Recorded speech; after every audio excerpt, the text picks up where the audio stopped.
But I got a message just recently, unfortunately, a marriage that's broken up, and the lady was so disappointed that as part of the breakup, her other half wanted the artwork which I made for them when they moved house. So it's an old stencil on wood, and I've not made this design for a number of years, so it's my old style with the spray paints, but I'm just going to walk you through it today and just show you how it's done. It's the biggest ever stencil that I've done and sold as a piece of art. My name's Sid, by the way, and this is my studio. This is the Stencil Shed. I've been spray painting professionally for about 15 years now. I also do big murals on buildings, as you can see either side of me just flashing up. Let's show you what it's all about then. So this is the giant size stencil, and I cut them over 10 years ago. It's been well used with the spray paints on there, yeah, it's a bit dog-eared, but sometimes when you use stencils that are old, it gives a nice sort of fuzzy finish. And it's going to be, here's the first layer, it's going to be sprayed onto this beautiful piece of elm wood. So I prepare all the wood, and you can see here we've got a big stack of wood that's going to be my artwork, which is ready to go for Christmas. So let's get into it. Just going to test the flow of the cap on my paint ball bag just here, which has had some internet fame. And then we're going to start with this mid-grey. And you see, because it's an old stencil, I've taped down all the edges like that. Right, let's go.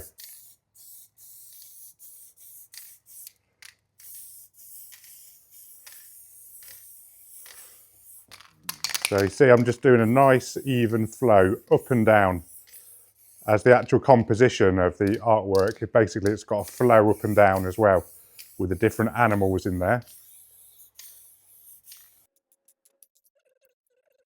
Here's an edge that's slightly fuzzy because of the stencil look, but that's all right, we'll work with that. Going to be different blends of grey and brown. So this is an anthracite, but with the darker tones. With the dark tones, don't worry about that, that's always adds to it when it just spits like that. That's just because the flow of the can wasn't going great. I'm just going to do a light skim on top. So no more than that really.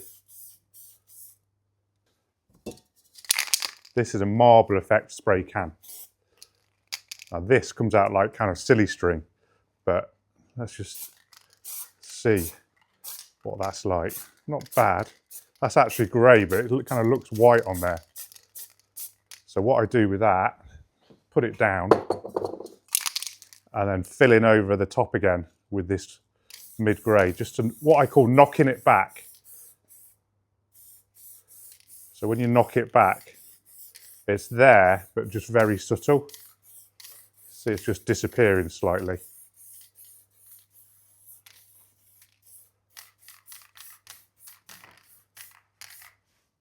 This bit's always satisfying when you peel the stencil back to see what you've done so far, and see if you can guess what it's going to be. Right, just going to go for it.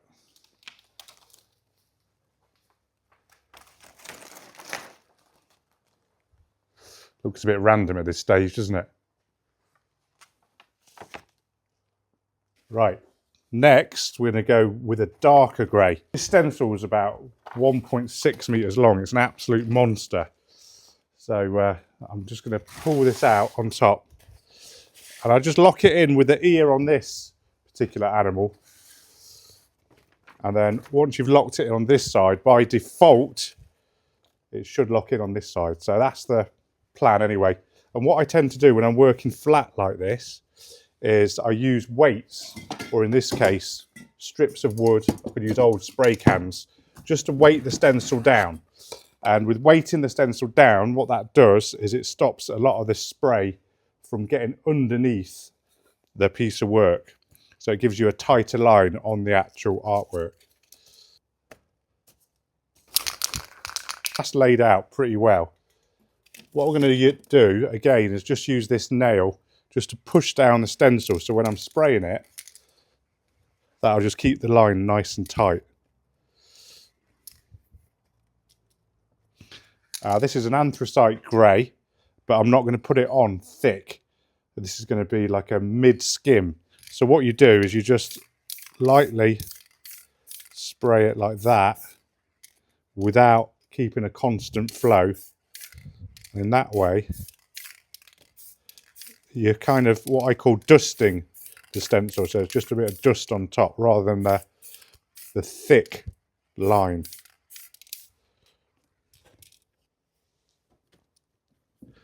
Get that tight there.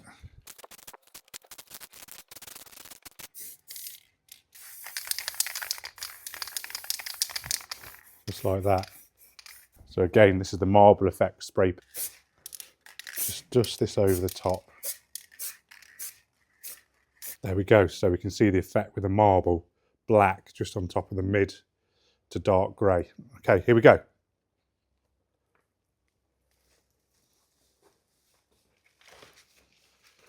We can just see them coming together through the shadow. Obviously, I want to try to get you to watch the end of this video, so we've got a little clue here with my dog as to what I might be doing large scale. Now I'm switching away from the blacks, whites, greys at this stage because I want to put some of the coloration into the dogs just here. Oh, spoiler alert. And I've just locked it in with like the top of the heads and the tail. This is the either side of the head just here. Let's carry on. I'm squirting it down thick, so that means I'm pressing down hard on the can. There's no need to skim it in there at all with this one. Just blast it straight in.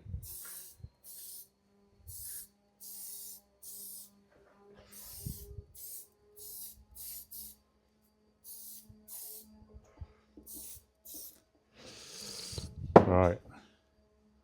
Time for the big reveal again. Next layer, and something like that. Whenever I use my spray paints, I do tend to start with the lighter colours and then work my way through the dark. So on top of the brown, with that logic, we're going with a darker kind of hazelnutty brown, just on top, some of the brown that I sprayed on there already. Just going to double check this part is centralised, which I think it is. Put that down there.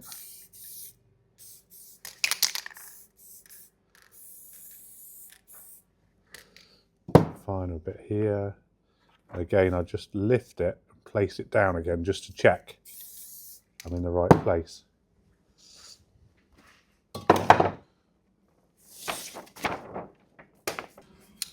Now this is a exciting layer, and I've gone back to that anthracite grey that I've used a couple of times already.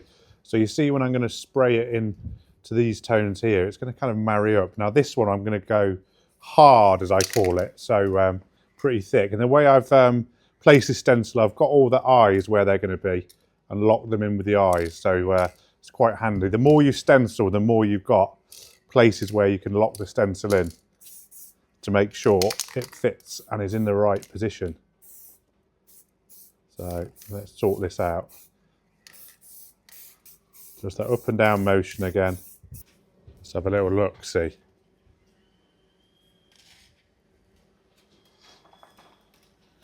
Starting to emerge. Now, it kind of looks a bit grey, obviously, but the way that I work is the blacks and whites always go in last, and that's when the definition is going to hit. So these really are all the base colours building towards the final two layers.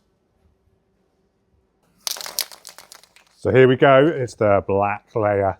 It's getting a bit dark in the studio, so I've just had to put some spotlights on, so slight change in the atmosphere of this video, but look, I'm just going to plough on.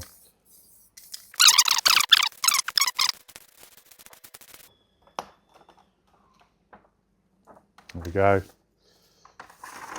Starting to appear now, but it really is on this white layer that the dogs all get. Right, it's the last part of the equation for the hounds here. And The trick is with this is I've got white, but I don't want to just spray it all in white there.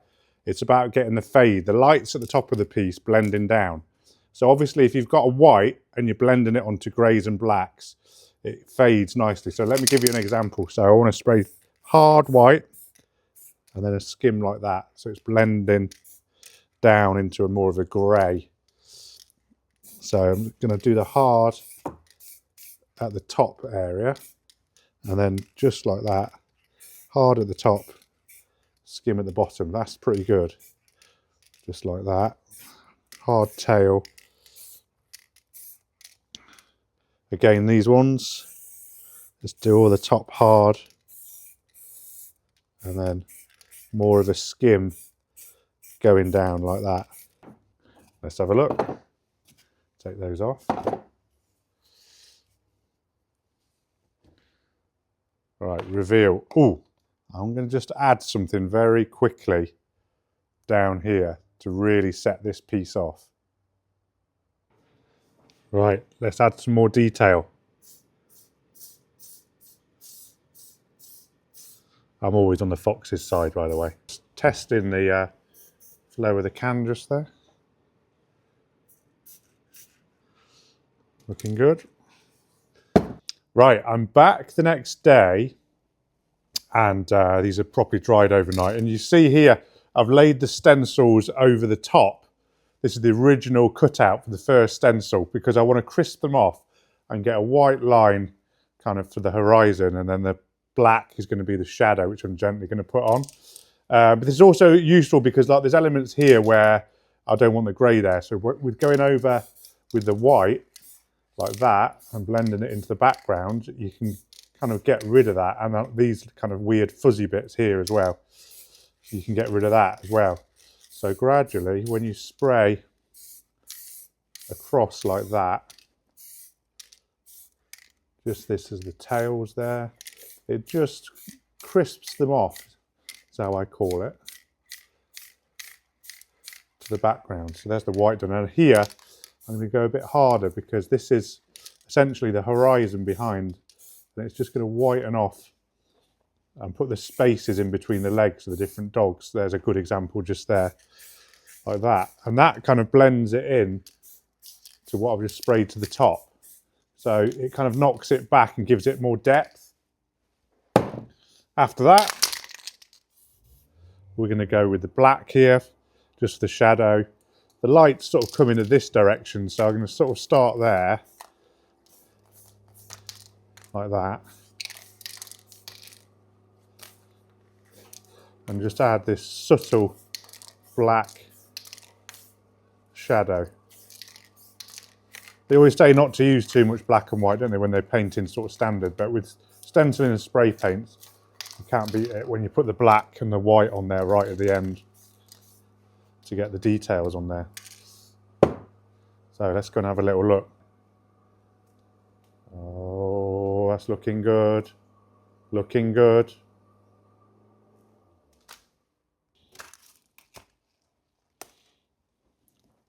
That is looking fine. This is a model maker's enamel paint. And you see I'm just using a screw just to dab in. I mean, this guy here is like peeping through a notch. But by just working on top of it, adds a little something, doesn't it? So I'm just dabbing that on. Then this will set probably in about 6 hours properly. But yeah, you can see it's starting to, they like peep from the gloom, and it just picks up the individual dog from the pack. As if by magic, here we go. The finished artwork on that beautiful piece of elm. You've got to be happy with that. 1.6 meters of stencil art on beautiful wood. Now with the added fox just down here. So there we go, folks. Beautiful bunch of hound dogs with a nice little fox down there who's won the race. Hope you enjoyed that process video. It gives you a little glimpse into my artwork onto wood. It's just the way that I do things. Any hints and tips that you have questions on, hit me up in the comments. I'll always get back to comments here on these videos on YouTube. And if you do want to see another video with a bit more process, fun one, making a life-size Jaws from 007, then just make sure that you watch up in this area here and hit subscribe as well while you're at it. All that sort of stuff. See you on the next one.